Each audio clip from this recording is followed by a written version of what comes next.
হাইকোর্টের স্বস্তি ইডির। হাইকোর্টের স্বস্তি ইডির। ইডির বিরুদ্ধে এফআইআর স্থগিতাদেশ হাইকোর্টের। হাইকোর্টের স্বস্তি ইডির, সেই খবরের দিকে নজর রেখেছি। সন্দেশখালীর ঘটনায় এফআইআর স্থগিতাদেশ। 31 মার্চ পর্যন্ত এফআইআর স্থগিতাদেশ বিচারপতি মান্থার। রাজ্যকে হলফনামা দিতে নির্দেশ বিচারপতি।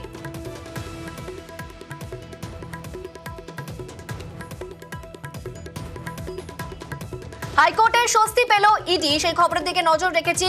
এবং এখনো পর্যন্ত বিচারপতি রাজশেখর মান্থা তিনি কিন্তু নির্দেশ দিয়েছেন ইডির বিরুদ্ধে এফআইআর স্থগিতাদেশ হাইকোর্টের বিচারপতি রাজশেখর মান্থার। সন্দেশখালীর ঘটনায় এফআইআর স্থগিতাদেশ। 31 মার্চ পর্যন্ত এফআইআর স্থগিতাদেশ বিচারপতি মান্থার। আরো বিস্তারিত জানবো অর্ণব রয়েছে ফোনে। অর্ণব, দেখো, ইডি অফিসারদের বিরুদ্ধে শেখ শাহজাহানের বাড়ির কেয়ারটেকার যে অভিযোগের ভিত্তিতে এফআইআর রুজু হয়েছিল নেজার থানায়, অর্থাৎ ইডি অফিসারদের বিরুদ্ধে যে এফআইআর হয়েছিল, যেখানে ইডি অফিসারদের ডেকে পাঠানো হচ্ছিল বলে অভিযোগ ইডির আদালতে ছিল, সেই এফআইআর নেজার থানার 7 নম্বর এফআইআর, সেই এফআইআরটার ওপর স্থগিতাদেশ দিল কলকাতা হাইকোর্ট।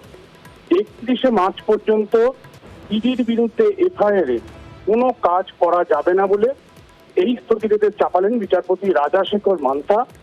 একই সঙ্গে ইডির বিরুদ্ধে এই যে এফআইআর, সেই এফআইআর নিয়ে রাজ্যকে হলফনামা দেওয়ার নির্দেশও দিয়েছেন বিচারপতি মান্থা।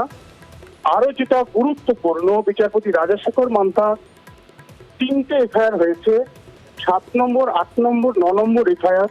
7 নম্বর এফআইআর সকাল 10:30 নাগাদ রুজু হয়েছে নেজার থানায়, যেটা ইডি অফিসারদের বিরুদ্ধে করা হয়েছে। 8 নম্বর এফআইআর হয়েছে দুপুর 1টা নাগাদ, এবং ওই দিন রাত্রে ইডির অভিযোগের ভিত্তিতে একটি এফআইআর হয়েছে।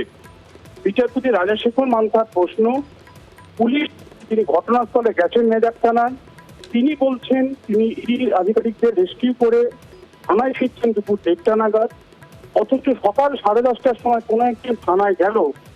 কি ঘটনা সেটা না জানা পুলিশ কর্মী কি তথ্য নিয়ে আসছেন, এক্ষেত্রে পিনাকি সরকার সাব ইন্সপেক্টর ঘটনাস্থল থেকে সেই তথ্য ভেরিফাই না করে কি করে সকাল 10:30টা নাগাদ নেজার থানার ওসি একটা এফআইআর রুজু করার অনুমতি দিয়ে দিলেন। অর্থাৎ পুলিশ কর্মী পিনাক সরকার এবং যিনি ঘটনাস্থল থেকে এসে থানায় এসে সুমতো কমপ্লেন করছেন, তার এফআইআর বিষয়বস্তু এবং সকালে শেখ শাহজাহানের কেয়ারটেকার দিদার বক্স মোল্লার এফআইআর, দুটো ঘটনার মধ্যে পুলিশের যে তথ্য বা নথি সেটি পরস্পর বিরোধী হয়ে যাচ্ছে। কোথাও একটা পুলিশ অভিযোগ পাওয়া মাত্রই, অর্থাৎ ইডির বিরুদ্ধে অভিযোগ পাওয়া মাত্রই সেটা এফআইআর হিসেবে ঠিক করেছে।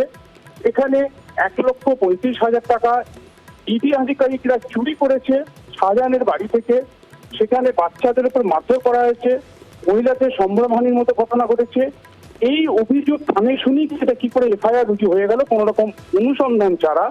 এখানে খোদ নেজার থানার যে সুমতো কমপ্লেন, এই ঘটনায় সন্দেশখালীর ঘটনায় যেখানে আক্রমণের ঘটনা নিজের মামলা আক্রান্ত হয়, এই ঘটনার শতপ্রণোদিত যে এফআইআর করছে, সেখানে পুলিশ তো সব শেষে ঘটনাস্থল থেকে ফিরে গিয়ে আসল ঘটনাটা ন্যারেট করছে।